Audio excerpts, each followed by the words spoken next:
Ladies and gentlemen, boys and girls, it's a wrestling classic. Justin here, back with the D-Lal here on the TWC show. We've made it past 10 episodes. I just want to quickly say thank you to everybody that checked out the Paper Champions episode with Brady Roberts and Paul Lazenby.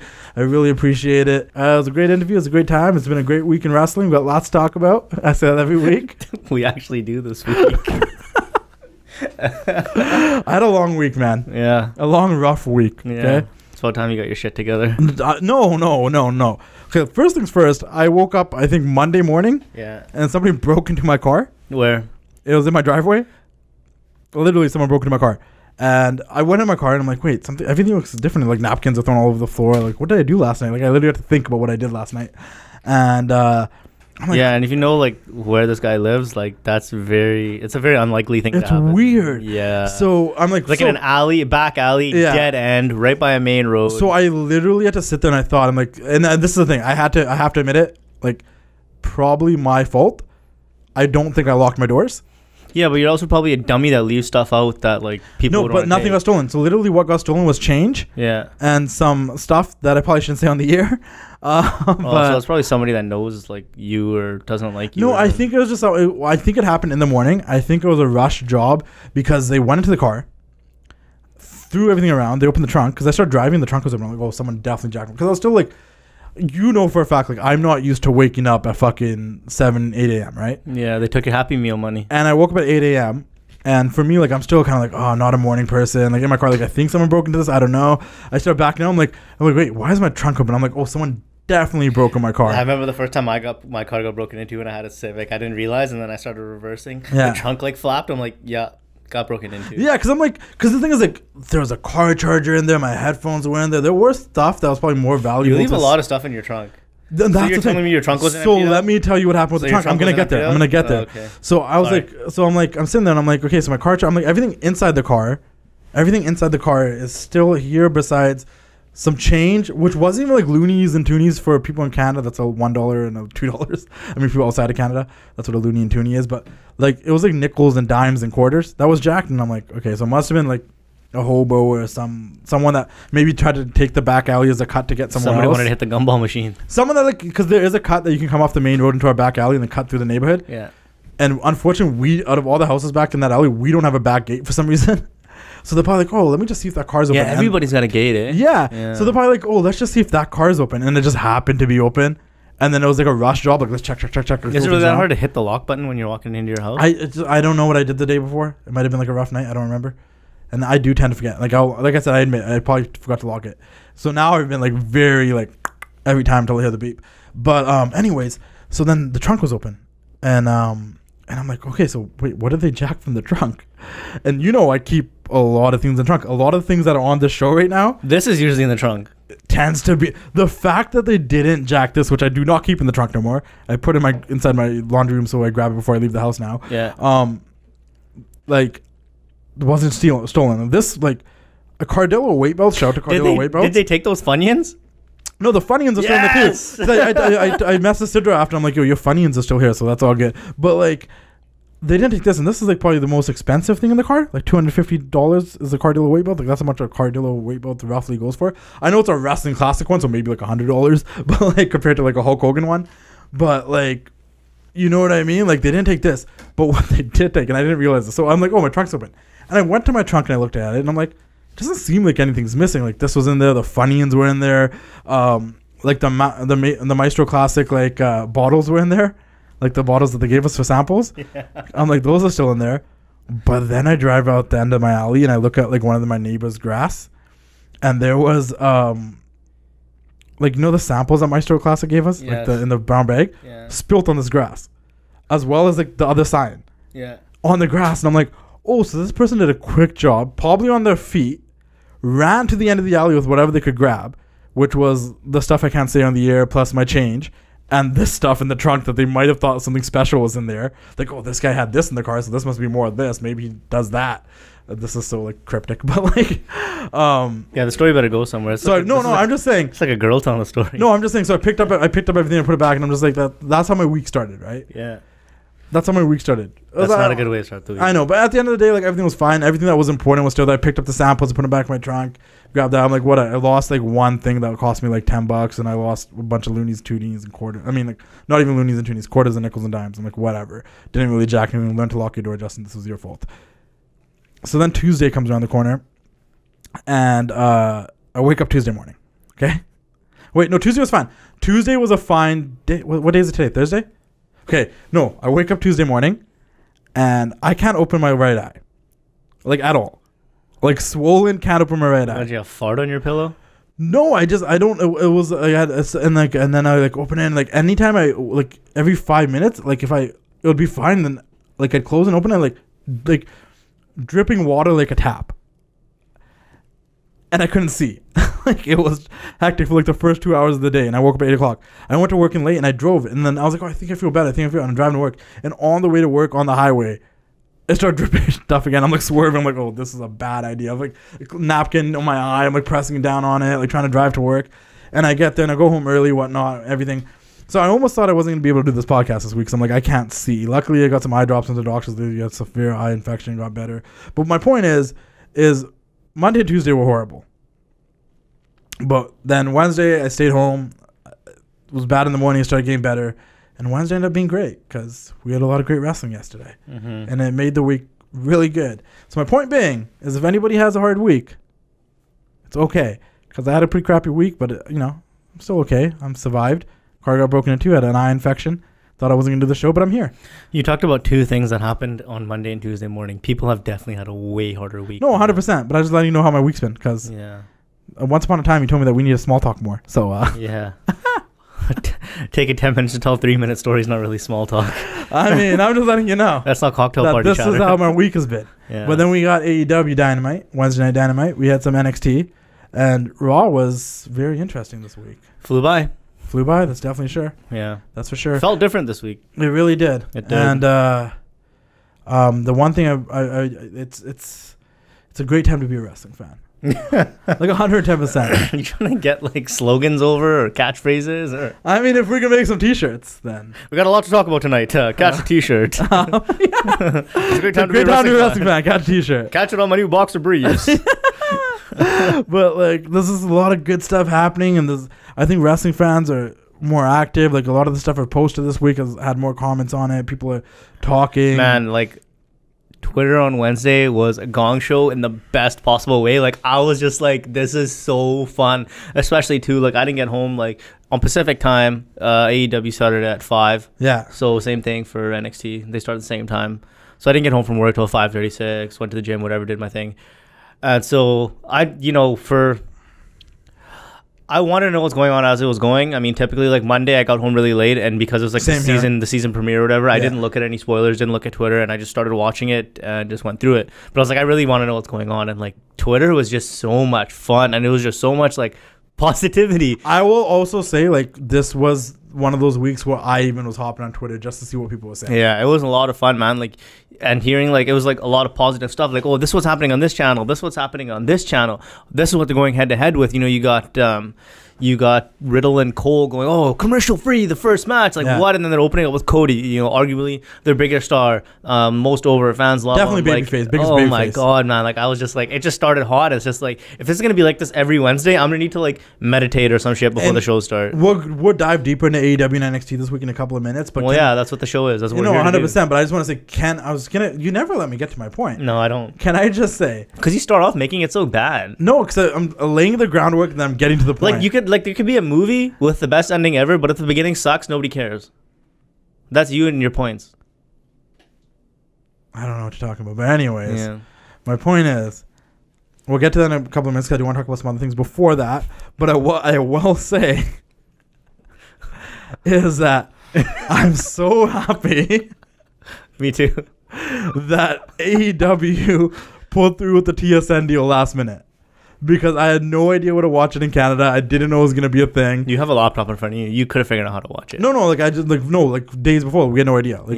I'm saying, and there was a rumor, Meltz was like, oh, it's on TSN. But then nobody like confirmed it. Yeah, they took a long time to hit that press release. And then it wasn't until the almost like the day of, I think, that I was like, oh, no, we're on TSN. Yeah. And they had Jericho talk about it. And so I'm like, oh.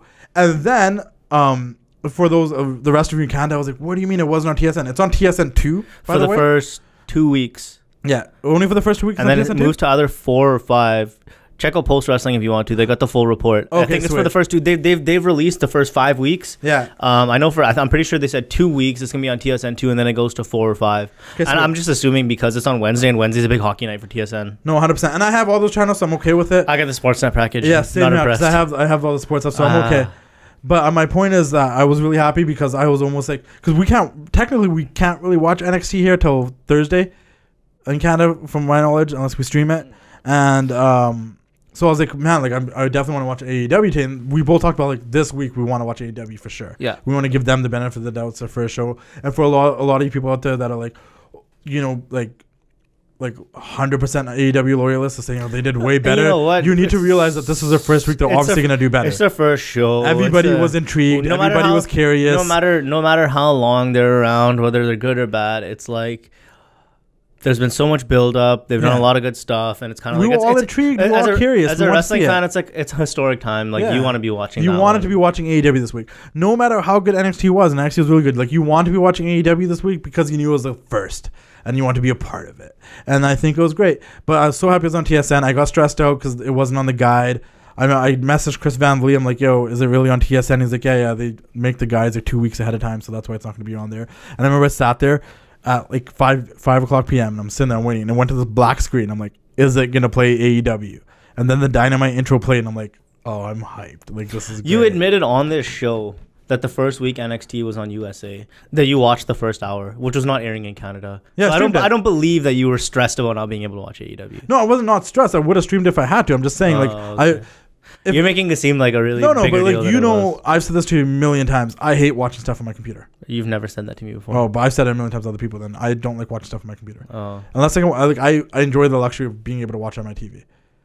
I just it's like my network. That little lightning adapter. My network was broken for like 4 or 5 months, and I wouldn't sit there and watch it on my computer or my phone. If it wasn't working on my TV, I wasn't gonna watch it. The new network update sucks, man. I don't know why people like it. I don't like the fact that it doesn't go to the next episode. I was just gonna say, I was watching some 93 Raws the other day when we were talking. Yeah.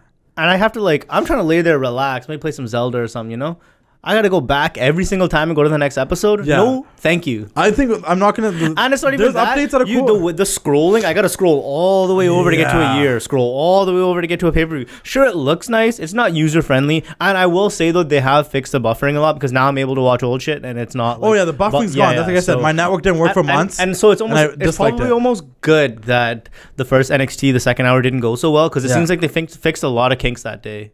No, 100%. And honestly, like I said, I really wasn't on the whole.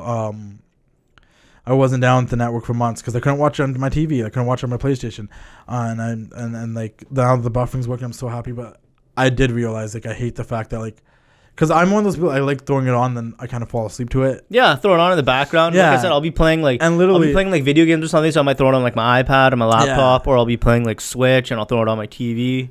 And it's just and the fact that when it ends, it stops. I'm like, yo, I'll go to the next episode. Just go to it. Really? Why do I have to get up and change? So yesterday, episode? I was getting irritated because I was trying to watch and take a nap, and I was watching those Raws. Yeah. So I literally went to YouTube and just threw on the Monsoon Classic channel because I'm like, at least it'll go to the next thing. It'll keep going to the next one. Sometimes I just switch Netflix. I'm like, at least it'll keep playing instead of me having to 3 episodes deep at least. That's funny you said that. That was really irritating me this week. Yeah, that was one thing that stood out to me because I haven't been able to use the network since the update. As we said, that buffering thing was a problem. Yeah. And then I'm like, oh, it's finally working. This is great. And then I'm like, oh, this kind of sucks that I missed the whole. And that's the same thing. Throwing in an old 90s episode or something because it reminds me of my childhood. And it's easy for me to take a nap to those voices because, I don't know, some sort of weird correlation or something. But when I had it on, I'm like, oh, this, and I put on because of the things I've been waiting to watch since they updated the network. A lot of those WCW Saturday nights that they added. And I threw it on. I'm like, yeah, this will be great. I'm just let it play through. And then it just didn't. And I was like, oh, this kind of sucks. I have to get up and switch it. It's weird. But anyways, I guess I like to watch things on my TV. But CM Punk, I want to talk about CM Punk. Yeah. And the reason I want to talk about CM Punk is because he is one of both of our favorites. We're both big CM Punk fans. Yeah, definitely. I'm not one of those people that will ever say anything bad about him. I think everything he's done it's his life, it's his choice, and whatever makes him happy. He wasn't in a good place. But this year especially, since May when he did the mystery hour and he was asked about wrestling and he's like, I'm not against it. I'm kind of over everything that happened 5 years ago. I was in a bad place. I did need to leave at that time, but I'm open to options now. He said it's new Phil now. Yeah, and we know what, and that makes sense because 5 years, that's enough time to be like, you know what, I'm over something. That I was in a different place back then. I was hurt. I was angry. I wasn't happy, and I left. And I did what I wanted to do. I tried it. Maybe I didn't succeed to the level I wanted to, but I tried it. And I love people that even if they fail, they try something because you want to do it. Like all to you, like. What are you talking about? You talking about UFC? Yeah, because people will be like, "Oh, we went to UFC." I was asking a couple times. I'm like, "Yeah, but at least he did it, and he wanted to do it, and he did it." So you can't hate someone for that. So what if he lost some fights? He got paid. 100%. It's about making money, man. 100%. And he wanted to do it. It's something he wanted to try out. I could never work a day in his life, and it wouldn't matter. Yeah, and the guy wanted to try it out, and he tried it out. But the point is, so he won on the mystery hour. He said that. Then obviously, anyone that watched the whole CM Punk Starcast thing, he also brought up again. He's like, I'm open. If somebody wants to call me for something, I'm open for it. And he's very open to say, like, I know what wrestling did for me. I know, like, I'm able to do the UFC stuff and write comic book stuff because of my career in wrestling. Mm-hmm. Like, he doesn't forget why he is CM Punk or what he loved or what he was passionate about growing up. And even most recently, like a couple of days ago on Collider, he confirmed that, yes, he did have an audition for Fox. Not to do a WWE show, but do a show about wrestling for Fox with Renee and Booker T, talking about wrestling and what's going on in the current happenings. No, it's a WWE show, but he's working for Fox. Yeah, he's working for Fox, not working for the WWE is what I was trying to say. And he said, he's still open to doing anything, but he doesn't really want to wrestle. If they called him and said, "Hey, we want you to wrestle," he's like, "I probably wouldn't do that. But I'm open to do anything else." As a CM Punk fan who is a loyal CM Punk fan, I'm excited for him to do anything. I will do anything to see that guy show up on SmackDown. I would do anything. Because I don't want to jump ahead and stuff, and it wasn't going to happen, but I'm not going to lie. There was a brief moment in my mind when that limo showed up on Raw on the season premiere. I'm like, yo, how dope would it be if like Vince McMahon and CM Punk just stepped out of the limo? Me too. Because you understand, by that, and we'll talk about this later, but by the third hour, not that Raw was bad by any means, but no, it wasn't. It's just Raw is just too long generally, and I was kind of drained by the third hour. AJ and Cedric was great, but I was drained by the third hour. And there's two things that woke me up in the third hour. The one of them is gonna make you laugh. One, Sasha Banks popped up and cut a promo, and I was like, yeah. And then right after that Sasha Banks promo with Charlie was the Sasha Banks promo for me was I couldn't get so into it because I was kind of just waiting for Becky to hit her from behind, and it just something to happen. And it just never came, and it was just like, oh, that's just what it is. I just was I was really drained. Sasha came on the screen, obviously as the Sasha fan that I'm. You keep talking about Sasha. I'm just gonna take a leak. You just keep talking. Are you okay? Sasha. Yeah. You're leaving. This is the first, guys. Yeah, I mean it's whatever. Sasha Banks Appreciation Hour, right? Anyways, the limo showed up, and I thought CM Punk was going to come with the limo with Vince or something. This is the first. Devon just walked off the set. I don't even know. I don't even know what to do here, guys. Pretty much like talking by yourself. What? Anyways, I would love to see CM Punk come back. I would love to see that happen. I got excited to think that he'd come back. And if you guys really, really, really, really, really think about it, how great is it when you have Punk he's versatile. He can do many things. We've heard him on commentary before. We've seen him do other roles, and I think it'd be cool to have him back, and I really got excited. And I'm glad to hear that he's open to coming back to professional wrestling in some form.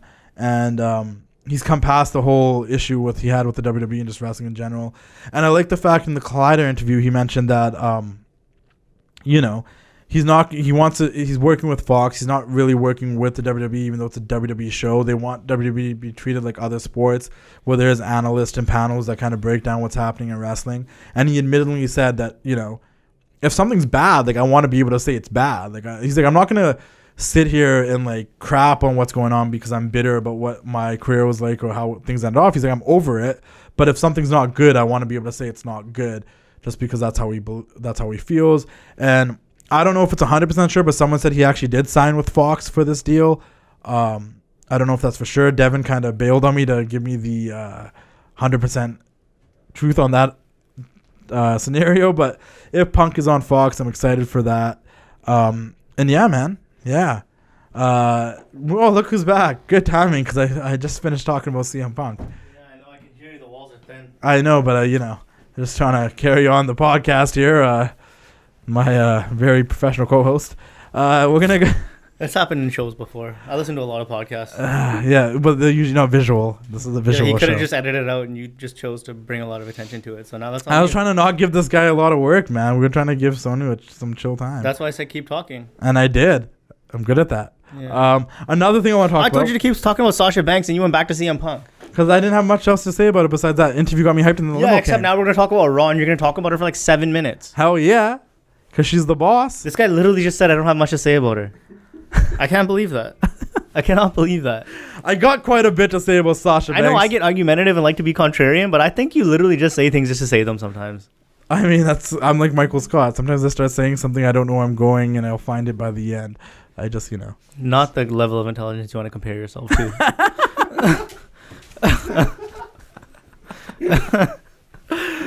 Shout out to Michael Scott, Steve Carell, you're the man. Also, what happened today that I read, and we're recording this on Thursday, the day before Friday Night Smackdown. So if you're watching this on Friday or Saturday, we will be talking about Friday Night Smackdown as if it's airing tomorrow. But Randy Orton sent a cool tweet that kind of caught my attention. Challenging The Rock. Yeah, that's good. He's good on Twitter, man. I want Twitter Randy on TV. We almost got Twitter Randy this Raw, though. Get your head out of his ass. we got Twitter Randy on Raw this week. He honestly gets to the point where he's like, I'm never losing my job. I just don't care. Yeah. I'm not going to be one of those geeks. And even the stuff that didn't show up on the air, like his reaction to the Lashley Lana thing, he's the just Corbin's Thornbreak, like we got Twitter Randy on TV. He's just like, I'm comfortable and I will not be roasted for some dumb shit that you scripted for me. Yeah. And like the whole get your head out of Hogan's ass to Seth Rollins is funny. Like it was good, oh my god. But anyways, the tweet was, The Rock, I see you'll be at SmackDown on Fox this Friday. How about you and I have a discussion about who's the greatest third generation of all time, and we answer the question April 5th in Tampa at WrestleMania 35. Viper's sense of smell is unmatched, and I smell what you're cooking. Isn't it 36? 36. Yeah. I hid your glasses from you. Oh. But anyways, shout out to Vision Pros. If you guys need glasses, contacts, sunglasses, or any of those things, check out Vision Pros. They're available in Canada and USA, and you can get yourself some contacts and sunglasses and glasses. And you can use the promo code VP Classic and save yourself some money. But back to what we're talking about. I'm actually kind of down to see Randy Orton versus The Rock. Why not? It's a good match. Because I remember they did that brief little segment with each other back in like 2004. And it was like that whole third generation thing. The Rock pretended he saw Orton when he was a kid and like he was an idiot. And it was like... What do you mean? I have zero interest in seeing Dwayne Johnson wrestle. Really? None whatsoever. Are you excited? I'll be fine to see him cut a promo. Yeah. What do you think they're gonna do on SmackDown tomorrow? Because they have 2 hours. He's gonna come on there and roast a bunch of guys we love and then leave. I know, but I mean, like they got The Rock, they got Stone Cold, they got Hulk Hogan, they got Sting, and The Undertaker all supposed to appear on this show, in a 2-hour show that has like a whole roster still. You're gonna get a backstage poker game. They're going to be playing poker with the APA. Do you think we're going to get an Austin Rock segment maybe? I don't know why they wouldn't if you got them both there. Why wouldn't you? That's true. And Hogan, I don't know what it was. It'd probably be more Team Hogan stuff maybe. Yeah, I think they should build that up a little bit. Maybe recruit another member. Yeah, no, that makes sense. And then we got, I don't know what Sting's going to do. That's kind of confusing. Sting's, obviously, first things first, I don't think everything of Sting as a WWE guy. And I definitely don't think of him as like a SmackDown guy. So it's just like, it's going to be cool to see him on there. And Taker. Do you think this is leading to a Greatest Royal Rumble? Or is it Crown Jewel? Or what's the pay-per-view name? Some Saudi Arabian Okay, so whatever the next Saudi show name is, do you think Undertaker's participating? And this is going to be like the build-up to it maybe? I mean, as long as he's in those big checks, of course. No, 100%. I don't know. I don't really... I try not to think about it like that. I've never given it any thought. If you had a gun to my head, I'd say, yeah, probably. I literally just thought about it right now because I'm like, Undertaker's on the show. They just started promoting the Saudi show this week. Maybe it's to build a Taker So does that match? mean Sting, Hogan, Austin, Rock are going to be on that show too? No. Then? Well. But I just think Taker's more active than any of those guys. Yeah, I mean, sure. I mean, I don't watch those Saudi shows, not because I'm against them or against what they do. They're just not good. They're just glorified house shows. I don't care to watch and waste my time watching them. So you missed Shane becoming the best in the world. I did. Yeah, that was a really. I've still never seen that Shawn Michaels match. Honestly, don't watch it. I won't. I watched it. I blacked it out. That never happened. Shawn Michaels retired in 2010. It just I actually didn't watch it, so I can still think that. I'm envious of that because I probably wish I didn't because yeah, it wasn't horrible, but it just shouldn't have happened as a wrestling fan perspective. If they did it on a North American show with a build up, it would have been excellent. They probably just threw him right in there. No, I agreed. Yeah, I agree. No, because I will say I did like the build up was kind of okay because I did go to one of the Raws. Were you the one in Seattle? Was it Seattle or Tacoma? Did Everett? They did a Raw leading up to that show? No. And then Shawn Michaels and Triple H and the Brothers Destruction had a segment at the end of the show. It was cool. No, you went. I wouldn't have been able to get off work in time or something like that. It was cool to see, but at the same time, it's like I would have been cool just to have that segment and never really have the match, you know, like. I would have rather. I was like, let's see Shawn and Dolph, like when they started doing that stuff recently. Yeah, and I think a lot of us would have been happier if we had Shawn against a younger talent. Just like we say now, like we kind of would appreciate having Taker versus someone younger than going up against Goldberg. I don't care about younger. It's just who does he match up well with? A guy could be older. He could have a match with AJ Styles. That's not a younger talent. I don't know. No, that's fair too. I guess. Like yeah. that's just getting too nitpicky. Are you gonna Conrad Thompson me like AJ Styles is 42? Yeah, anytime he gets a chance. Hogan was 40. Hogan was 41. Then get this, AJ Styles is 42 right now. That just blows my mind. I just butchered the accent. No, same here too. Don't worry. It is what it is. Shout out to Connor Thompson though, man. Like that's a G. The Arn Anderson show, man. I've been listening to it. It's been good so far. I've only listened to the full first episode. I'm in the middle of the second episode. Second episode was good. I listened to it at the gym the other day. It was I don't know. I like it. I wasn't like doubting that it was gonna be good, but I was questioning like how Arn would be like on a podcast mode, and it was good, man. Like he remembers stuff. He has good stories. I like it because his his Monday to Friday shows are the ones I listen to no matter what. Like when I get up in the morning for work and stuff. So I love the lineup. I got nothing. No, 100%. Like I like sometimes early in the morning I'd rather listen to a podcast than music. So I dropped on the Arn show, and if anyone hasn't checked it out, check out the Arn show. It drops every Tuesday. It's on Conrad's lineup of shows of legends. But yeah, man.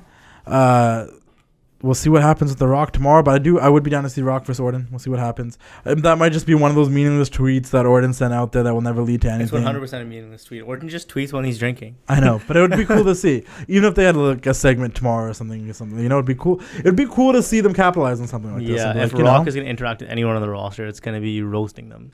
Yeah, that's true too. It's just I don't know. It doesn't. I mean, it doesn't do anything. I guess if we're talking about it, SmackDown Live tomorrow, Kofi versus Brock. That's on the card. That's gonna be looking. Kofi's retaining, man. You think? I think now after what happened in Raw, like that. If Ray doesn't do something, worst father ever. Great jacket here, guys. Rey Mysterio rocked on Raw as well. Chalkland official. Shout out to Chalkland. Looked a lot better on Rey Mysterio, but still nice. Probably did look a lot better on Rey Mysterio. Yeah. But sick jacket. Eddie Guerrero, Rey Mysterio tribute jacket to the match at Halloween Havoc 1997, one of the greatest matches of all time, man. Sick jacket though. When I saw him wear it at Raw, I'm like, I gotta rock that this week. Shout out to Chalkland though. Is it a sick jacket though? The drop in fire every week. It's a sick jacket. Oh, it's like the fourth time you said it. It's a sick jacket. Nice. This is why we don't drink beers before coming to do the show. You drank beers before doing the show. Anyways. TWC show episode 11. Yeah. So Kofi's entertaining. I think you have to do something with the Ray thing. Ray has to get involved. I think that segment was something like season premiere Raw. That was awesome. I loved it. I was like yelling at the TV. I was standing up. New stage, new look, pyro's back, and you kick it off with something that like legitimately like a weekend before nobody could have predicted. It was so good, man. Nobody could have predicted or assumed. Dominic got his ass kicked. And everything was believable. Ray came out to cut a promo. You thought he was having a Universal title match. Then you have Brock come on. You know when Brock comes out, it's like anything can happen here. I think we all jumped to the conclusion, yeah, he's going to beat up Ray.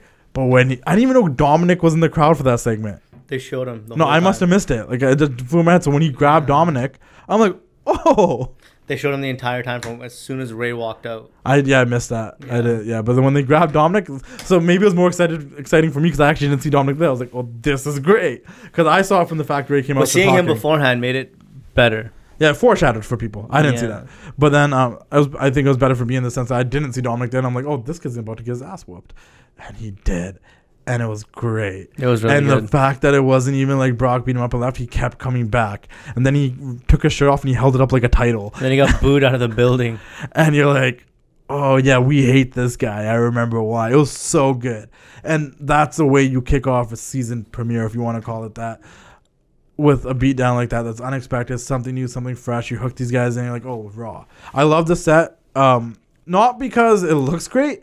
It does look like a skateboard ramp, like a lot of people are making Tony Hawk jokes. Yeah. But I just feel like anytime something's new and fresh, it just feels good. Not always. No, it'll probably die out. Give it like 6 months. Like I remember in 2016 when that new set first came out, I was like, yeah, this is great. And then you kind of get over it. But right now it just feels fresh. It's different. Didn't really like it. Really? I don't love the pyro though. Woo. Yeah. To see Brock come out with fireworks again, Patake, like it was good stuff, man. Yeah. But yeah, I don't know, man. I don't mind the set. I don't mind the look. I was digging it. But Ray and Dominic, they have to get involved tomorrow. Or just Ray. Dominic shouldn't be on TV for weeks now after that. That's true, too. Yeah, I know it is. Yeah. But you want to see Dominic versus Lesnar WrestleMania 36? Yeah, but that's months from now. That's not going to actually happen. You know that, right? Why not? Dominic versus Brock Lesnar. Why not? You got to make a star, right?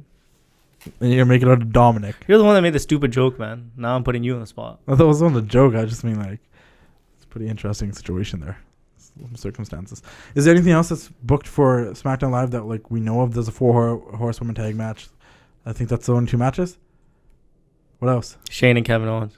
Oh, the ladder match is happening on SmackDown. Yeah. Which, it'll be good. I wouldn't be surprised seeing it get bumped to the pay-per-view, man. There's just 2 hours, not enough time for all the people they have. I know 100%, but let's talk about the pay-per-view for a second, because I did want the show to be like a Hell in a Cell prediction show. There's only 3 matches officially booked. Something's gonna happen with Roman, Bryan, and no, that's one of the matches that's booked. Oh, is it? There's 3 matches booked. There's Sasha and Becky, Seth and The Fiend, and then the tag match with Bryan and Roman. According to Wikipedia, those are the only 3 matches that are booked. It's this Sunday. So they're either booking a bunch of matches tomorrow, or this pay-per-view is just going to be a surprise. Yeah, I mean, they obviously, like, I hate when they do that. I hate that. Yeah. Even if the show ends up being really good, it's just like, I want to talk about it's just like they're telling us they don't care about it. Yeah, and like they've already started booking matches for Crown Jewel and stuff. It's not someone I'm gonna like. It's not a hill I'm gonna die on. Like, no, 100%. They're busy with NXT. They're busy with SmackDown. These premieres, new sets, and all this stuff. They're focusing, justifiably on other stuff. But it's just like, if you don't care, then I'm not gonna care. Yeah, like there's 3 matches. And also, it also shows you how popular the Fiend is and how much they believe in the Fiend right now, because they're just banking on the show on his back. That's what I was gonna say. There's 3 matches there that people are all kind of invested in, because there's nothing else really happening that you're gonna be like, because we can't really book a Kofi match till we see what happens on SmackDown. Mm-hmm. You can't really, and I almost thought that the ladder match they could have booked whoever ends up being the champion over so. No, for sure. And I also thought the ladder match was gonna be on the pay-per-view, but then when I saw on Raw that they're doing it on, you also have 2 sets of tag champs and Intercontinental champ. No, 100%. And then when I saw that the ladder match was on SmackDown, I'm like, okay. And I mean, you'll probably see Ricochet on there somehow. Yeah. AJ Styles will be on there Cedric somehow. again or something. And I didn't realize until like yesterday or this morning, maybe I went to the Hell in a Cell thing. I'm like, we might as well make our quick predictions since it's a Sunday. And I'm like, oh. I like how you mimed out your typing this morning. I went on this morning. I was like, Hell in the Cell predictions. And we all know you did that on your phone. And those you didn't type it on your damn laptop. And those 3 matches. So let's go to the predictions. The Fiend versus Seth Rollins. You don't even have anything on the screen. I do, and the camera cuts us away sometimes. We'll see. So, the Fiend versus. So you just called yourself out. The Fiend versus Seth Rollins. Who do you got? Called myself out. Fiend versus who? Seth Rollins. I mean, Seth Rollins, I guess. I don't think there's gonna be a finish, but I don't think that's kind of a coward's way out. We gotta figure out a way. Could maybe the Fiend attacks Undertaker on SmackDown tomorrow? They've been doing. No, it'll happen at Hell in a Cell then. But you need a reason for him to come out. No, the reason for him to come out is because he's trying to be like the dark guy. No, true. You keep forcing this Undertaker Fiend thing, and I'm not saying it's not gonna happen, but it's making me not want to see it. The amount you keep talking about it. It's gonna happen now. Yeah, I'm sure it will. And then when it does, you'll be like, F Justin. No, but I never said it's not gonna happen. It's just like you're way more into it than I think anybody else is. Oh, I am. Yeah. 110%. I don't know why. There's no denial. I don't know why. Because I want to see it. That's not really a why. That's a perfect why. I want to see it, and that's why I want it to happen. Why do you want to see it though? Because he needs to beat the face of fear to become the new face of fear. Nobody ever called Undertaker the face of fear. He called him. Bray Wyatt did. Yeah, that was the lead up to his match when he had a shattered ankle. Yeah, it was like the slogan for their match. Yeah. So it was the end of the year, and we all bought into that for that was like a year. 6 years ago, man. No, exactly. And it wasn't good then. What makes you think it's gonna be good now? Because he had a shattered ankle, and he wasn't the Fiend. Yeah, I'm talking about Taker, dude. He's like a lot older and slower now. Don't make it happen. It could be like a squash. Bray just needs to beat him. It doesn't need to be like a 5-star match. Dave Meltzer. No, I just don't care to see it. I do. But I do think Seth has to go over. I don't see. There's not going to be a finish. I don't see. They Fiend. clearly don't think of enough of Seth as a champion. I mean, sure, they had him beat Braun and they had him beat Brock, but it's just like they don't do much with him week to week. He's kind of just there because they don't know who else to give the belt to, it seems like. Kind of, yeah. I mean, it's not. Maybe he on how paper. How many tickets is he selling? On paper, Seth seems like a great champion. We all wanted. Brock's the top guy. No, but like we all wanted Seth to be champion. Now he is. Yeah, 2 years ago when he first came back from his injury or whatever. No, we wanted him to at this point too. It just no. It's not. We wanted him to around Mania, and then that was a poor build and nobody cared. They had already dropped the ball on him by then. They don't have to ball him for a lot. His babyface run just fully since the Shield reunions and everything. Because they can't. They brought him back as a heel, and then all his steam was gone, and just never got it back. Yeah, he's just a better heel. But I don't want the Fiend. I don't not want the Fiend to be the Universal Champion yet. But I just don't see the point. There's just not gonna be a finish. I'll go with that. You're not gonna. You're saying Seth's gonna go over, but you're not gonna see the Fiend pinned 1, 2, 3. No, and I don't want to see that. So what's your prediction? Seth is going to go over someone with no finish, I guess, yeah. Going over means he won the match. Okay, there's going to be no finish. I apologize, Mr. Technicalities. Sasha and Becky. I want Sasha to win, obviously. Sasha's going to win. Just over the whole Becky. I'm not over it. It'll keep going and Becky will get it back. No, 100%. I just mean I'm over Becky as champion. It was what I was going to do. I like her when she's I know what you meant. Fired that's why up. I said Becky's going to get it back. Yeah. I like fired up Becky. And who knows, maybe she's been fired up. She's the best she's been since Mania. For sure. And like even on Raw when she was standing on the table and wrapping her fist, and I love when people tape their hands, and I'm like, let's go. Okay, Becky's at it. But no, she did a really bad job taping her hands. Did you not see her hands? No, I didn't. You can clearly tell she's never taped her hands before. Well, okay. Take a look at it after, you'll see. I'll double check. But I'm down with the match. They're both killer. It's a big Hell in a Cell match. That's all you have to say about a Sasha Banks title match. I want to go with Sasha, and then we also got to remember that there is a draft upcoming, and these two could be on separate shows, and Becky could lose to Sasha, and they could be just separated, and it could be a thing. We don't know. Well, yeah. Which I'm down with, too. And then the other match that's, like, set that they say is going to happen is Daniel Bryan and Roman Reigns versus Harper and Rowan, which is likely going to happen. I feel like you. I must have missed that. Yeah, I didn't miss him. Well, like I said, I don't know if that's confirmed, but it's on the Wikipedia page as the only 3 matches on Hell in a Cell this year. And I just think you kind of have to. Personally, I think you have to give Rowan and Harper the W. I feel like you haven't seen Rowan and Harper for weeks. I don't know why I feel that way. Yeah, I think I haven't seen him since the first day after the last pay-per-view. Which isn't true, but like I get it. I mean, Daniel Bryan's gonna pin Luke Harper. I think 1, 2, 3. I think Harper and Rowan have to go over. Bryan's gonna pin him 1, 2, 3. Which I'm down with either way, but I think those guys should go over just because they're building them up as like. And then what? Tag teams are worthless to them. Worthless. They don't give a shit about tag teams. I just mean like Bryan and Roman winning, like it's great, but like they don't really gain anything from it. It's the good guys beating the real bad guys. No, for sure. But Harper and Rowan winning, like you give them some momentum. They're like, oh, these guys are kind of then what do they do? That's what I'm asking. Mm-hmm. There is no. They don't care about tag teams. Momentum in the tag division doesn't exist because there is no division. You can separate it. The next month at the stupid Saudi show, you can have like Bryan versus Rowan and Harper versus Roman in 2 separate matches or something. You know what I mean? I wouldn't mind that. You know, like just break it. Like if they lost tag match, they'll separate it up. You know. I like to see Bryan versus Harper. No, the other way though. I'd have. No, I said I want to see Bryan versus Harper. Oh no, that'll probably happen too. I just mean like, I feel like we've already seen Roman versus Rowan, so let's switch it up. But yeah, but I get that. Yeah, Roman's gotta get his win back. But that too. But like, there's gonna be multiple shows, and unless once again, God knows what's gonna happen in the draft. But anyways, that's my predictions, I guess, for Hell in a Cell and all the 3 matches we know about. Let's talk about Wednesday. I guess Rusev and Lashley could get announced. Yeah, that's a thing. Ugh. You want to talk about Raw first, and then we'll talk about Wednesday because Wednesday is gonna be fun to dive into. You're calling, man. Let's just talk about Raw. Yeah. Lashley and Lana. That was disgusting. It disgusted me. I actually just turned it off. My thing was this.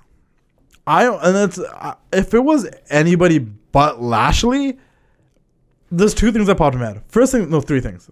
The first one was I thought someone exciting was gonna come out of the limo. And that got me hyped for the 3rd hour because I was getting drained for the 3rd hour, and then I saw the limo and I'm like, oh, this is some old school booking limo shows. They showed that limo almost at the end of the 3rd hour. Yeah, and I was like, who was it gonna be? And it kept me, and it got me back in. Rusev's great, Rollins great. Did not care for the match. Not at all. But the fact that a limo showed up, I wanted to see what was gonna happen at the end. So like it got me intrigued. And that's just some old school like limos used to mean something when we were growing up. That was old school late 90s, early 2000s booking. A limo showed up. Who's gonna be? And I got excited. And like I said, initially I was like, what if it's Punk and like Vince McMahon or something? What if it could be anything? Then Lashley's music Kenny came out. Well, we don't even know it's them that came out of limo. They didn't reference the limo. I know, but they didn't say the word limo. I feel like you could just have to like assume like that's what it was. No, but it's like them to over-explain stuff, and they didn't even bring it up. So I don't think that was even them. I don't know, man. I'm pretty sure it was. They're like they wouldn't have a limo show up. How many times do they have to tell us that Becky and Seth are boyfriend girlfriend? Are you? I know, I get that. I understand where you're coming from, but are you telling me that they're gonna be like last week? Guess who was in that limo? No, like it just that's what it happened. No, I think somebody during the show decided this isn't even that big of a deal, and they just decided not to say anything. No, I'm pretty sure it was Lashley. I think we're supposed to believe, and you're right. No, you're right. You there was no explanation. I never said that. Yeah. I never said you're not supposed to believe that. I'm just saying they didn't even reference it again. No, I'm saying it's shitty storytelling. No, I'm saying I agree with you because they didn't say it again. So like I think we were just supposed. I'm not saying it wasn't them. No, I think we're supposed to believe it was them. But you're I'm right. not saying that either. They I'm never just saying explained it. all I'm saying is they never referenced it again. That's what I mean. Like, I'm never not making any it. other point. Yeah, they never explained it again, which is true. They could have been like. I'm not saying they didn't explain it. I'm just saying they never referenced the limo. Yeah, I know. They never. Yeah. That was it. Yeah. I'm not trying to make any further points or anything. I know. Like I'm just saying. Yeah. I agree. They didn't. It was disgusting, man. Like, I think you using the word reference. I use the word explain, but reference is probably the better word to use. Yeah, because they're two different words. Otherwise, they'd be the same word. I know. I mean, there's words that mean the same thing. Just don't worry about it. That was disgusting, man. Like, those people aren't actors. Why are you doing that when someone's like married to each other and shit? Like, and it actually disgusts me, dude. Like this guy's having to watch his wife make out with him, dude. It got a reaction out of you, and I think that's what they wanted because people were talking about it after. No, it was supposed to be like, oh, but to me it was just like turn off. This is fucking gross. But then the second thing that bothered me about it was she was way too into it. Like, dude, you're never gonna get into Hollywood, Lana. Yeah. Chill out. She was way to her. That was like her main acting performance of her life. Like, I don't know. That's what it seemed like. But the second thing was disgusting, dude. The second thing was about that segment was one. The limo thing was disappointing because I thought someone cool was me in the limo, and I'm pretty sure it was supposed to be them. And they did not accept me on Lashley's music hit. And I don't hate Lashley. It just didn't. That wasn't. I mean, the one thing I'll give them is, for once, I remembered the ending of Raw. Yeah, I mean, like I didn't care. I don't care enough for Lashley for that to be like, oh my god, Lashley's back. The second thing that bothered me about it was, Lana seemed way too into it, and she played her part, but I just found Lashley so awkward. Like, it just. No, he was into it, bro. He was feeling her up. I know, but he was getting right in there. I just found him. Like, looking Rusev right in the eyes and stuff. I'm like, this is wrestling, dude. I don't want to. Like, I don't need to see. I just felt awkward, and then overall, the third thing I realized when I if they want Rusev to be a mega babyface, they're making the right steps with me. And the third thing that popped in my head was how you literally just said a couple of weeks ago when they tried to do the Maria thing that, man, why do they keep trying to book Rusev in these infidelity angles? That's all they do with the guy, man. And I'm like, oh man, and that's like the limo thing made me weird. The fact that they made out for way too long, and I found Lashley awkward, and the fact that you literally said those things and they just came back to it again. Because I'm like, oh, because last week they kind of referenced that, oh, that Maria thing wasn't real. And I'm like, oh, they moved away. They said that on that show. Yeah. Rusev. She's like, Rusev isn't the father. No, the week before when Rusev made his entrance for the match. No, but I'm saying Renee said it, and then this week, this Monday, Maria's like, Rusev's not the father, and it felt he's got his own stuff with Lana or whatever. And it felt like they got away from it. And you're like, okay, sweet, and then they did this. And here I was hoping that Nana would never be on TV again. It was just, but once again, playing the devil's advocate, it did get people talking. It did get people being like, what the hell? We're talking about it right now. It's something that stood out. And like you said, it made me remember the Raw ending. Yeah, that doesn't make it good, though. It was disgusting. It doesn't make it good. 100%. And they made out for way Like I said, it was long. awkward because I found Lashley awkward, and it did also feel like way too long. I think they were about to stop a couple times, and Lana kept like going in for more. Yeah. That's why, man. Like, oh, it's just, you're not an actor. You're not in Hollywood. This was her big break or something. This isn't a film. This isn't a TV show, man. Like, That's like real life husband, man. Yeah. I don't know. What did make it funny though was like if you caught the live clips or like the reaction clips and you saw Randy Orton and Baron Corbin just cracking up, dude. Oh my god, just solid. Because what other thing was Orton's definitely like the locker room guy that he's always like, like on Twitter Randy, he's just making fun of people. He's probably like, ha ha, that's your wife, bro.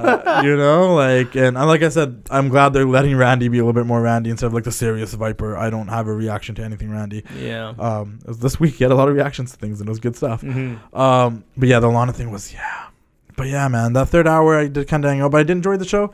Brock and Dynamite kicking it off was great. How do you feel about Team Flair and Team Hogan? I know you don't care about the Saudi shows, but I was gonna say like I want to be excited for it, but I'm like I'm not even gonna end up watching it, and I know they're not gonna give it a good build because it's a Saudi show, and it's just like I would love to see that on Survivor Series. That could be a main event, and I would be into it. That's what I was gonna say. Like if this was a Survivor Series, match, Flair made it so much more entertaining. And I love the little interaction between Flair and Hogan as if they're about to go Hogan was being Hogan as he's been for the last 5, 6, 7 years. But Flair was just like, I've had enough of it. I'm not living in your shadow. Trying to walk in, listen to your stupid music. It was good. He was all serious. He's like, I'm just kidding. I love the people that brought up it's like an old TNA storyline because they had Team Hogan, Team Flair had a lockdown. Yeah, a lot of people brought that up. But I agree with you 100%, man. Like if this was booked for like Survivor Series, it would be like a fun thing for Survivor Series. It'd be cool, man. It'd be like a fun Survivor Series thing to make Survivor Series a little bit memorable. Like this is dope. But the fact that it's for a Saudi show. I don't like that you're using the word fun, and I'm not hating on you for using the word fun. I'm saying I don't like that that's what WWE is. Like it shouldn't. I don't want it to be fun. fun. I want it to be like make your main event serious. Oh, no, I wouldn't think that would be the main event though. I think that would be like a match on Survivor Series. It should be the Series, main event. You know, and like the main event would probably be like Brock for somebody because No, Brock. it should be the main event. You know? You got the two of the biggest legends of all time, and you put like 5 top guys against 5 top guys. It should be the main I event. guess we can only assume, and I know once again it's a Saudi show match, so we really don't care that Lashley's gonna end up on Team Flair somehow. Mm-hmm. So we got Orton, Corbin, Lashley, and then so far just Rusev, Seth, and God knows who next. I don't know. Once again, They really much gave away that it was Lana too, eh? Bobby Lashley was waiting a long time for her to come out. He just kept going like... well, they did the foreshadowing. No, but he just kept going like this, and like you could tell like the music was supposed to play because his music was going way too long. He kept going like and then finally he's like, oh, okay. You can see like he's relieved, like, okay, they weren't. Well, they really did the whole like if I was saying anything about the trial, it was really good. Top to bottom, it was really good, but it definitely did feel like a Heyman knee Raw. Yeah. Completely. It felt different. It looked different. Yeah. Even something as small as like after that Miz TV thing, Randy Orton and Seth Rollins are there, and they didn't cut to commercial when they're rolling the mat up and stuff like that. I'm like, oh, this is different. Which makes me wonder, like, are we gonna get like a very Bischoff like SmackDown tomorrow? Or because it's the first one on Fox, this is no, but Bischoff's never been a creative guy. He's openly said that. Yeah. Whereas Paul Heyman is like a writer, booker. That's and his thing. And I guess realistically, Bischoff's a producer, and he does have really good ideas to deal with the network and stuff too. He has but he's also a producer. Yeah. So it'll be more about the way the show's shot, the way it looks. I'm sure he'll have some kind of input if he likes certain people, men or women or whatever. But he's not going to be like writing creative. Whereas that's like Paul Heyman's like bread and butter. Can we talk about, and then once again, I don't mean to bring up Sasha a million times, but how funny was the fact that she beat Alexa with a kick to the knee? Like, I don't know. It just seemed like Alexa's probably like 3rd, 4th on the food chain. It's a weird way to beat somebody that high up. Yeah, that's the only thing I was thinking. Like, it could have been like more of a definitive finish, but it is what it is. Yeah, but when you got somebody going up against like Becky Balboa there, you need to build her up. That's true. No, I knew Sasha should go over regardless. And that shows you Alexa Bliss has like always been protected. Even in the women's tag division, they don't give a shit. Like, I would have been down if like Alexa tapped, but like it just being a tag team is like a death sentence in that company, man. They don't give a shit. No, fair game. I mean, sure, they make a lot of money, which is I'm happy for them. That's all, and I'm sure most of them that's all they need is making a lot of money. But it's just like as a fan, it sucks that tag team wrestling isn't taken seriously. No, I agree. There was like 2 solid tag team matches on Raw this week. Yeah, and you're just kind of like, you should care more. It doesn't matter. Yeah, I should care more. They had the Club versus the Viking Warriors again, and I think that Heavy Machinery versus Roode and Ziggler, and it's like and Roode and Ziggler are the tag champions. Like, I should care more. I don't know. It was actually pretty decent. No, the matches were good, but like you should care more. But. Did the Lashley Lana thing overshadow the Fiend attacking Seth? And for everyone, I didn't even remember that. So yes, it did. There you go. And for because some people like that was too much that happened in the ending for it, which could coincidentally that is very Heyman-y. Which coincidentally AEW kind of ended the show in the same way, having too many things happen. No, that wasn't too many. No, but it was good. That was all one thing though. No, if you break it up to like Moxley attacked this person, this happened. Yeah, but but the way they shot it and framed it was 100%. These guys versus these guys. No, 100%. But I just mean like there's a coincidence of the show ending kind of in a rather than. It's not a coincidence. It's people in the wrestling bubble booking wrestling. It was formulaic. The way they opened the show was the same. They had the women's matches on at the same time. The way they ended was very similar. No, but that's the wrestling formula. I'm talking about Raw's finish compared to AEW's finish. Nothing to do with NXT yet. That's what I'm. Oh, I see what you're saying. Yeah. Oh, okay. Because how it kind of ended with like, this Lashley Lana, then we got the Fiend thing. Then it was like, okay, this is a John Moxley Omega thing that happened. Oh, now here's Jack Swagger, and people are complaining about the smosh finishes. Like this ended in a big blah. Well, personally, I like them. There's got to be. Well, yeah, because we grew up in the time where every week. And everyone's like, this is so WCW, and WCW went out of business. And like, no, WCW never went out of business for this stuff. They just went out of business because it got networks and all this other stuff. Yeah, like no. But as far as like this, I mean, it's fine, but there's a middle ground. Yeah. We have, I don't know, we've probably said it on the show, but we've complained like together that how there was a period recently of many years, at least 8 or 9, maybe even 10 years, where there was no cliffhangers. Yeah. And Heyman kind of took it. I don't even know if it's Heyman. We're just saying Heyman because he's the name that we know. Yeah. Now that this week on Monday was just like, okay, there's way too many cliffhangers here now. Yeah. There's got to be a middle ground. Give us one or two. And they don't need to be at the same time. Have us like a cliffhanger in like the middle of the card of the tag team a little bit earlier, and then have the ending cliffhanger. You got 2 or 3 things that bring you to next week. It's all happening at once, and it's just like one of them super disgusting. It's like, okay, I mean, I guess I'm going to watch next week. But it's like, what are we waiting for? The Fiend keeps attacking people, and Rusev's not going to be happy his wife is making out with somebody. Is it even a cliffhanger? It's just a lot of shit happening. I think they gave us reasons to want to kind of, there are maybe some really weird people that want to see what happens to Rusev, Lana, and Lashley. It's funny because Raw was better than it's been in a long time. Like I said, I didn't like. Usually it takes me about an hour and a half. I'm not done yet. Usually it takes me about an hour and a half to watch Raw. This week it took me about 2 hours and a little bit because I didn't fast forward as much. I actually watched everything, and that was like me not trying to watch everything. I actually wanted to watch everything. It was good. It was decent, but Vince McMahon and the WWE should be very happy and feel lucky that they weren't the ones going up against Dynamite. But do you no, for sure, but do you think you didn't listen to a thing I said? So you can get your sentence I watched out. the entire 2 hours of Raw, and it went by fast. And I stopped you mid-sentence, and you literally held your breath till I finished, and now you're getting Vince McMahon should be lucky that they went up against Dynamite. Watch me not acknowledge what you're about to say. I'm just saying, do you not think of the fact that it just felt fresh and everything was new, like the stage and the power were back, added to the fact that it was easier to watch? Because I just feel like when things are fresh, we're just more intrigued and curious about it. Sure. I heard what you said. I listened to the entire thing. Yeah, that's cool, man. Jeez. Anyway. You literally wanted to interrupt me and then didn't acknowledge what I said to make a point that we started off with. Raw looked different, felt different, and was fresh. No, but I'm saying, isn't that a You wanted to interrupt me to repeat the same shit. You just went back to the fact that times? you watched Raw. What flew by for you other than compared to other weeks? You said that a few times too. My point was they're lucky they weren't going up against Dynamite. I know, but I'm just You didn't know. You didn't listen. I did. You got to the end. We said at the end. I heard you say that. Awesome. Yeah. Huh. Did you notice they had pyro this week on Raw? Yeah. Did you notice the stage was different? Yeah, I did. Oh yeah, because he said it 3 times. I know, but you talked about how it went by really fast and it was a really good episode. About Move to the next thing. Times. Ticking me off. Jeez, man. Anyways, yeah, man. Those people complaining that the Fiend attacked Seth, but it makes complete sense that the fact that this is probably like the go home show to Hell in a Cell. He should probably attack his opponent. There's also not much else to do with him right now until that match happens. Yeah, and like, what's wrong with him attacking Seth? Everyone's like, oh, now they just keep making him attack Seth. He literally attacked other people the weeks leading up to this. I was just saying, he hasn't really attacked Seth. Seth's just been near the attacks. Yeah. I don't remember the last time he attacked. So the attack was getting closer to him. Yeah. And even though he saw it coming, he couldn't stop it. No, 100%. That's pretty decent storytelling. I agree. And it's the last show before Hell in a Cell. Attack the guy you're facing. What's there to complain about? That's the last thing I would have even thought. 100%. He hasn't been attacked yet. The internet's a weird place. And if he has, I think it was like 3-4 weeks ago, and he's been attacking other people. People have really shitty opinions. The last time he attacked him was at the end of the pay-per-view last time. Yeah. That was it. That was like almost a month ago. 100%. But anyways. And that was before the match was even announced. No, 100%, yeah. And it's like, people are just weird. Like, oh, he just keeps attacking Seth. Like, yeah, that's what he's supposed to do. If you're finding a way to complain about the Fiend, just don't watch. Yeah. Just go home. Like, turn enjoy what you're watching. It's okay to have ideas and critique stuff, but don't like just complain about things to find things to complain about. Like, just that's really stupid. Yeah. I'm glad I didn't see any of that. I just wanted to point that out because people were saying, I'm like, and I've been reading comments. I haven't been replying to comments because I want to refer to them on this show, and that was one of them. I was like, that's just.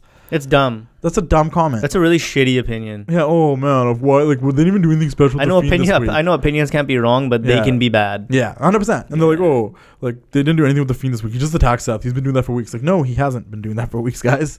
He's been attacking everybody else and like scaring Seth. Like, but anyways, that's the last thing about Raw. Raw was solid, and yeah, it was really good that they didn't have to go up against AEW because I think.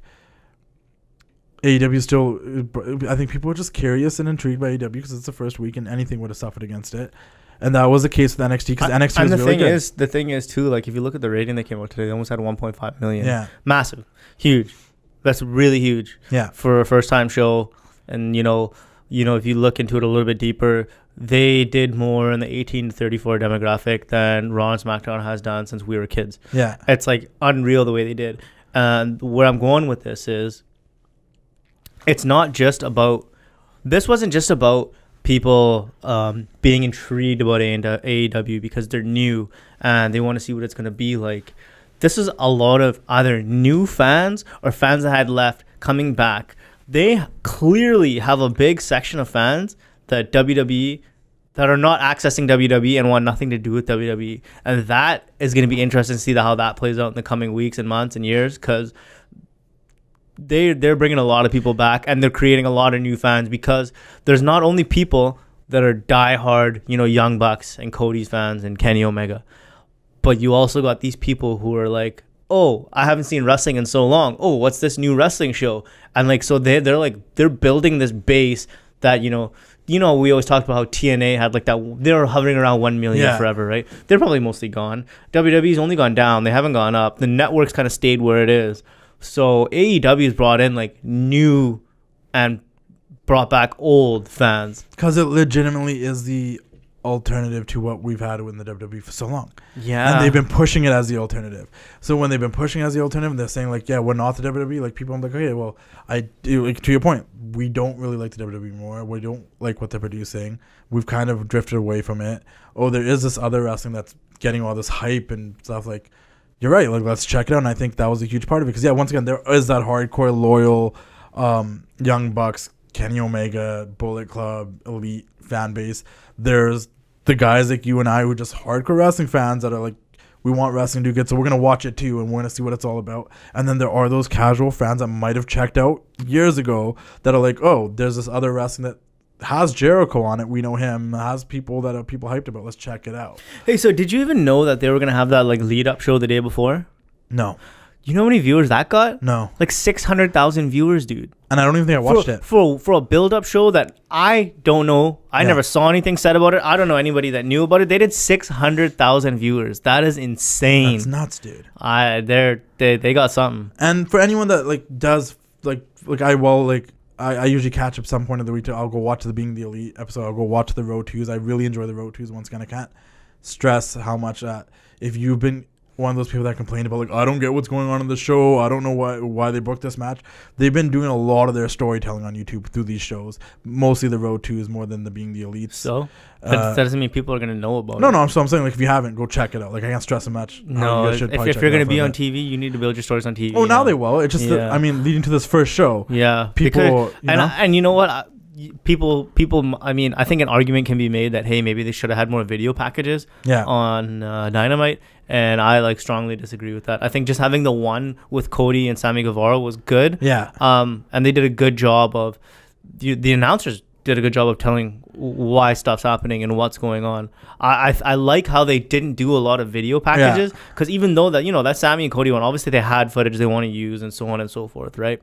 But they didn't overdo it. They didn't give people a chance to flip channels, even though they were horrible with the way they did commercials. Yeah, the way they cut off was like, it was ridiculous. Yeah, that was like that was probably the biggest complaint. That was the only thing I could say that's not even me being negative about it or hating on it. It was just me being like, that was something I noticed. I was like, and I'll stand corrected. There was nothing I could say that was stupid or silly on that show, and I thought there was gonna be a lot of stupid or silly. Not a single thing. When you guys go, but then you also like that's probably why they got guys like Marco Stunt and Orange Cassidy in the dark matches. Yeah, no, 100%. And the one thing, because I do not want to see that stuff on TV. There's a commercial about it, and the only other thing, and it's not even, once again, it's not even a hate or something. It's just something personally I was like, oh, I would have rather not cared to see that.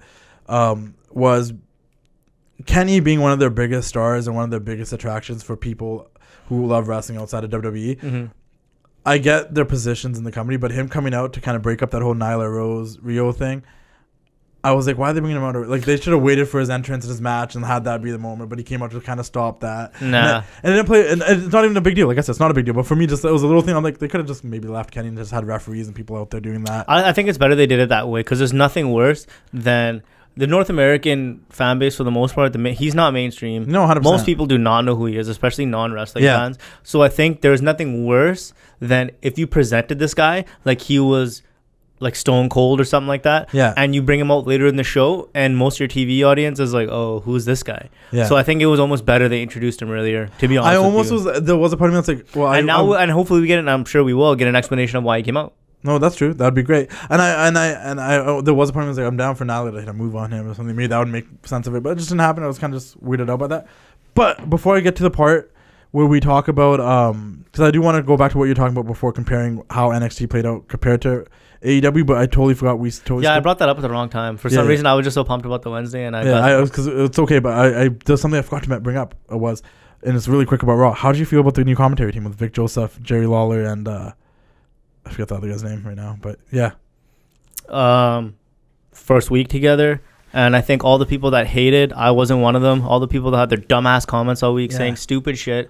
I think you all know why Jerry Lawler was put on that show now. The Raw was good, and the commentary didn't ruin it. Michael Cole and Corey Graves or they're good together. And sometimes, you know, their conversations are a little bit wild. Dio Madden, sorry. There's weeks where the commentary team actually ruins the show. Yeah. So I don't have anything bad to say. I don't have anything good to say about the commentary. Don't have anything bad to say about the commentary. I think Vic Joseph. And I've watched and seen and heard enough of Vic Joseph to know he's gonna do a really good job. 100%. And he's gonna fill in great. But there's a reason. If you saw in the beginning with the Dominic Ray thing, Jerry Lawler was the only one speaking. 100%. So I think Jerry Lawler provided the familiar voice. And I don't think he's gonna be there long. But I think there's a reason everybody's going their social justice warrior snowflake stuff. Oh, this guy's a misogynist. Oh, he was the puppies guy. Oh, he doesn't belong on TV. Who cares about any of that? Like, okay, you've been alive for like 18 years. You don't know a damn thing about Jerry Lawler. Shut the hell up. You grew up with Josh Matthews and Michael Cole. Like, get out of here. You don't know a damn thing. No, hating on 100%. Jerry Lawler. I think people don't know what the hell Lawler's a they're talking about. Oh, he doesn't belong. His jokes are out there. The guy's hilarious when he wants to be, okay? Lawler's a man. I think he held it down. I think they needed, because he did a great job. I think Dio and Vic's great. Vic, I've heard a lot of. I think Vic's great, and he's gonna do great.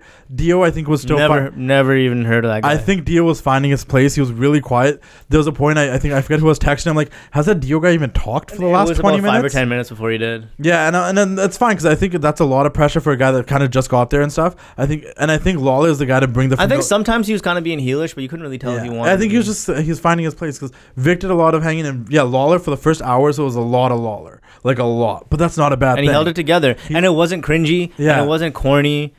And everybody that said it was wrong. And I think he's there for the exact reason. Both of us I think he's there to bring that familiar voice, because they're moving a lot of the familiar voices off to SmackDown. And he's just so seasoned, man. And the fact that he's Jerry Lawler, and he might not be there for long, but they needed someone there to get this going. Yeah. You know what I mean? And who better than Jerry the King Lawler? If JR is gone and this person's over there, like, you know what I mean? Like Booker T is great, and he's one of my favorite color commentators, but he's too all over the place. Yeah. You know, he was good with Michael Cole, you know, keeping him in check kind of thing, right? The only other person I think you could maybe put there other than Lawler, if he wasn't on NXT, would be like Morrow, but he's on NXT. You know what I mean? Like, and he's not a color commentator. It would have to be Graves. Yeah, and I like Lawler. I just want to get your opinion on this, because we never talked about new commentary teams. We never really broke down.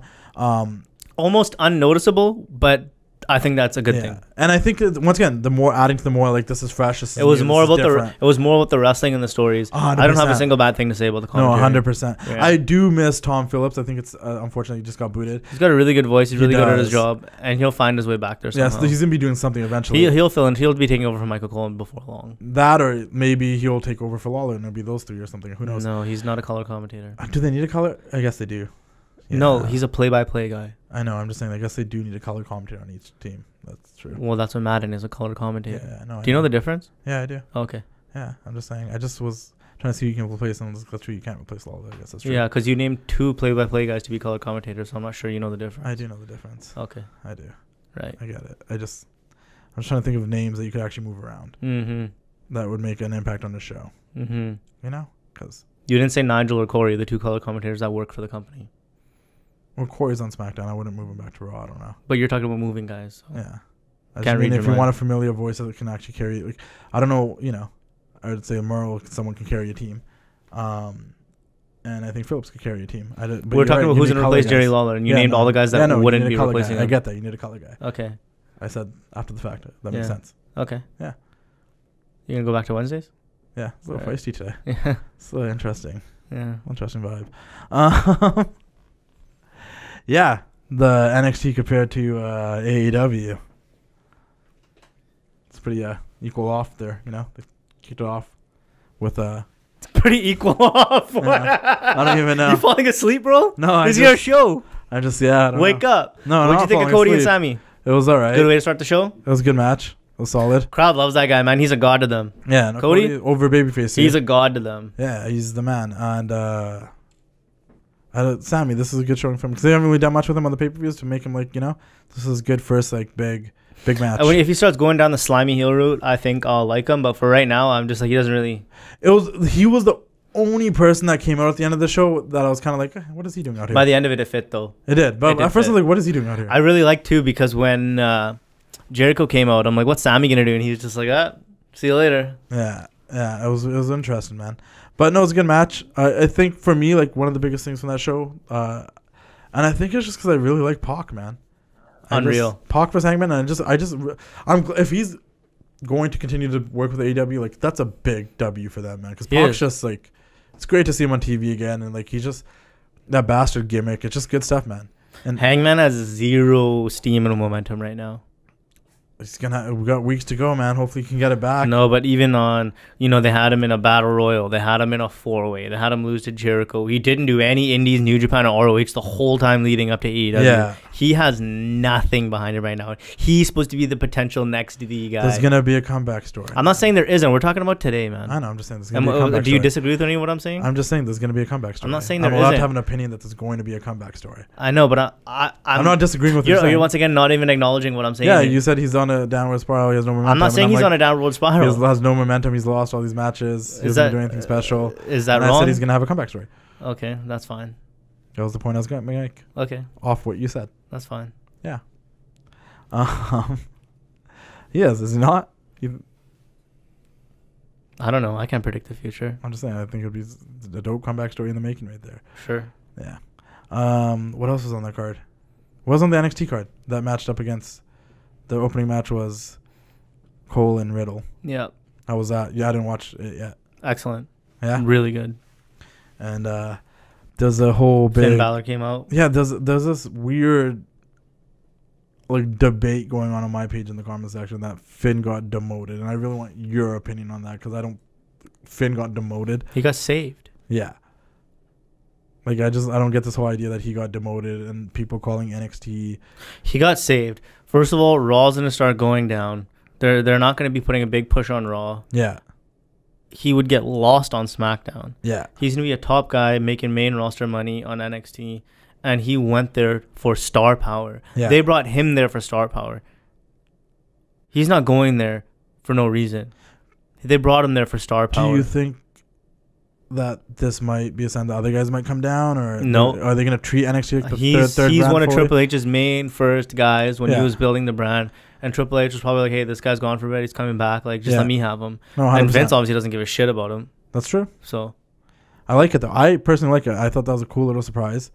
I think anybody who says it's demotion is like a mark, not in a good way, like we're marks. Yeah, Like the guy's making a lot of money and he's gonna be a main eventer on the same network that Raw's on. How is that a demotion? And clearly against Adam Cole, who's a bigger star than almost anyone on either of SmackDown or Raw. And clearly they're trying to. The Undisputed Era is one of the biggest things in all of WWE. 100%. They're clearly trying to make NXT. And even if he's not going against Adam Cole, that's who they had him facing up against his first night back in NXT. And they were announcing it on social media and throughout the show like it was a huge deal. If you think it's a demotion, you're just a loser. Yeah, I read those comments. I didn't respond to anything, but I was reading through them like I don't understand. The people are calling NXT the minor leagues. I think the goal they're trying to go for now is to make NXT the third brand, like officially. It was already the third brand. I know, and it was, but like I mean, the fact that it's on network television now, like they're treating it as like since they started putting those takeovers in big arenas, it's not a developmental. No, 100%. I think people are silly for saying that and thinking it's the weekly show on the network. Somewhere. Yeah, a lot of development. The development, the PC, yeah, sure, a lot of development. But those takeovers were not a minor league.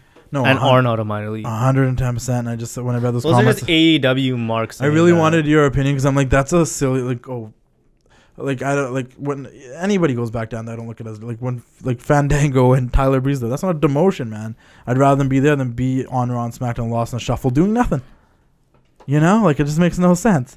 And if you have the opportunity to put them somewhere else that's not Raw and SmackDown, and it's something you're trying to grow and put on network television and grow it as now to a global nation that this is the third brand, let it put these guys on there. It's almost like putting a recognizable face somewhere with like they did with AEW if you're a hardcore AEW mark, But yeah, man, I just wanted your opinion on that because I thought that was like the most ridiculous comment that I read this week. It's pretty dumb. I'm glad I didn't see any of that. If there was a stupid Instagram comment of the week, and I know I mentioned a few of them today, Finn Balor getting demoted, which was a common thread on my Finn Balor Adam Cole post. See, I'd say I'd like to do few minutes every week talking about really stupid Instagram comments, but like you're a total babyface on there, so I wouldn't want to do that to you. Well, no, that I just thought was stupid. I wanted to bring that up because I'm like, demotion. Yeah. What is the guy gonna do in the main? Because the thing is, that people think he's gonna go back to the main roster and be the world champion. Like, no. Like, and wait, are we even able to say main roster anymore? Someone's getting called up. I think it's just like moving around now. No, it's just habit now. That's whatever. I know, but we don't mean main roster. It's just habit. Raw, SmackDown, I guess it's habit. We're still gonna say main roster for a while. And hopefully, like there comes a point where we separate Raw and SmackDown. It's like Raw, SmackDown, and NXT. They're just three different things. That'd be great. Well, that's what's gonna happen when the draft comes. 100%. Hopefully so. Then that's why they're doing a draft. And then other than that, what came after that? Yeah, the women's match. Candice LeRae versus Shayna. How do you like that? It was my favorite Shayna Baszler match, I think. Did anyone come out attack Shayna after? Was there any confrontation? Was Rhea Ripley there? Like, is there anything that's going on? It was just a clean win, man. Fair game. Okay. And they matched that up with on AEW. Was it the women's matches at the same time? Yeah, real. They did a lot of the same things going on at the same time type of situations, right? They did. Yeah, they did. A lot of coincidental booking there. It was weird. What? We've said so much of the same shit this week. I said all of that. It's not a coincidence. That's the wrestling formula. You're talking about two companies. Yeah. They're not. Let's believe that they're separate. Okay. Yeah. They're not communicating with each other. They're not sharing booking ideas. I know. They don't have the same writers. I know. I don't call that a coincidence. I call that the wrestling bubble, the wrestling formula. No, that's fair. I suppose this is interesting. I was tripping, but yeah, man. I'm just laughing because you presented it like it was your. I'm not saying you didn't think it, but I clearly said it on this show a few minutes ago, and you were presenting it like, here's this new thing we haven't talked about in the last hour. That's not what happened. I was just saying it was trippy. Like, it still tripped me out that a lot of this was happening, and I said I wanted to come back to that because you said it earlier. And I wanted to go back to what we were talking about before. Anyways. I don't even know, man. This show just get your head on Hogan's ass. This show's way off the rails today. Way off the rails? Way off the rails. How's that? It just is, man. I like the interviews on the stage though on AEW with like SC. I missed that. And we didn't. That's a good thing to take from WCW. We didn't even talk about like the fact that like Schiavone hosting those, like, just throwback, you know. And Schiavone on commentary with JR, man, just great stuff, man. I don't know though. You don't know what? You just said it's great stuff and then said, I don't know. Pick one. No, I enjoyed it. I just think I was like, I don't know. It was really good. Tony Schiavone was perfect. No, he never outstepped his boundaries. He never Yeah. spoke over anybody. He knew exactly when to slide in there. And I'm sure a lot of that has to do with working in a 3-man booth on Nitro for so many years, but Yeah. he was perfect. And it's not like he's completely rusty. Like, for people that have been keeping up with him, he's done MLW stuff. He's been doing other sports commentary. It's not like he's just fully stopped doing commentary and just came back. Mm-hmm. Yeah, so it's clearly evident that he knows his role. He knows. So what were you saying? I don't know too. Oh, the Excalibur part of it. He's good. No, he's good. I don't know. I'm still figuring out if you're gonna keep saying I don't know, I'm gonna need you to make a point. I don't know. What do you don't know? I don't know. So you don't like him? I just don't know how I feel about him fully yet. You know? I think they need him right now. No, for sure. Yeah. Because JR is a little bit slower than usual. Not in a bad way. He's just not prime JR. I don't even know about that. I just think you got two guys who have done play-by-play for decades. Mm-hmm. You need somebody like Excalibur there to just be a color guy, and that allows Tony to just, work his comments in, which are always perfect. Great voice. I'm glad he's back. No, it's good stuff. It's great to hear him with JR too. It's a throwback, and Schiavone's the man. Schiavone's been the man for a while, and it's good stuff, man. Street Profits versus the Undisputed Era, man. How do you feel about it? I love it. I don't really think they needed to put Bianca with them, but that's fine. And they came out with Wale. Wale. They did the thing. That was pretty cool. I love Wale. New album dropping soon. And then what did Gargano give a speech about? Once again, I didn't watch it yet. I have no idea.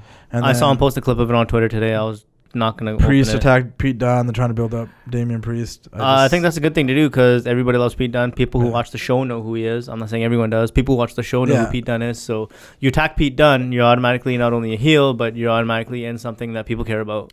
No, I 100% agree. That was good stuff. I'm not a horrible name though. I'm not fully behind Priest yet. I didn't even like him when he was in Ring of Honor that much, but if he has a look. He's got something going on. We'll see what they go with it. And then what else happened? What was the last match? It was the tag match, right? So then Ciampa came out at the end, and that was the big last confronted reveal, Adam Cole, which is great that he's back because I think we've been patiently waiting for Ciampa to come back, and now it's like this weird trying. Are we gonna get a triple threat? Is there like you said earlier? Is Balor and Adam Cole even gonna do anything together? Was that just to bring Balor back? I was trying to consider who are the heels.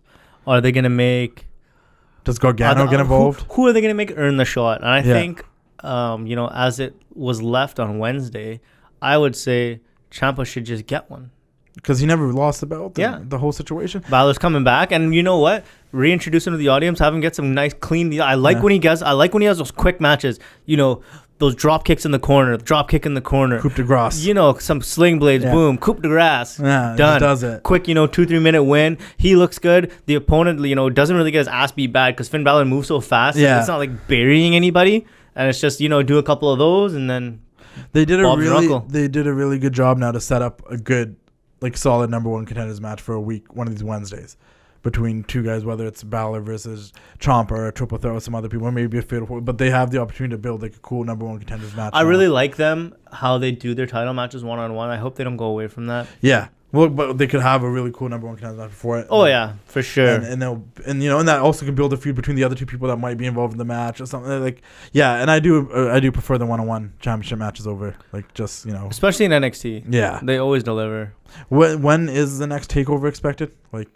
I guess Survivor Series. I guess so. Yeah, I think they usually do on Survivor. Which Series. is another thing I like about NXT. And I hope that doesn't change. I like how they have a takeover every couple or 3 months or 4 months. It's not and only 5 matches. Yeah, I hope because the one thing that I hope doesn't change is, and then maybe AEW can take the same route, not have a pay-per-view every month, because the one thing that always got lost to me about WWE in the past few years is even right now, there's 3 Hell in a Cell matches and they're already booking for a crown jewel or whatever the hell it is, and there's so much going on and nothing really feels like it gets next time, and nothing really feels like it matters. Yeah, or it gets enough time to get built. There's you had Adam Cole had 2 interactions, nothing's booked, and you're already pumped. Yeah, and you don't know what's gonna go. But if you know the pay-per-views in 2 weeks, they're going to rush this summer and they're going to have to make a match.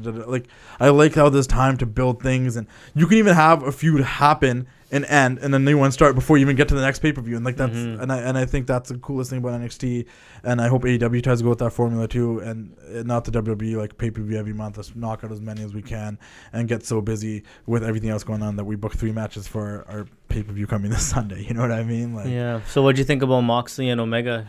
I enjoyed it. I think I was waiting for Moxley to make his appearance, and the whole DDT through the glass table, that was sick. That made it for me, because if it was a normal table, it'll still be cool, but the glass table, I got excited. I'm like, oh, he's gonna DDT up the glass table. I love seeing Kenny Omega get beat up, and I especially love seeing him get beat up by a WWE guy. No, and 100%. And the one thing you said that we haven't talked about yet, and hopefully I'm not talking about it for the 3rd time. Well, I'm getting credit for saying something. Don't edit that out. And I think it was off the air. Is the fact that, damn it.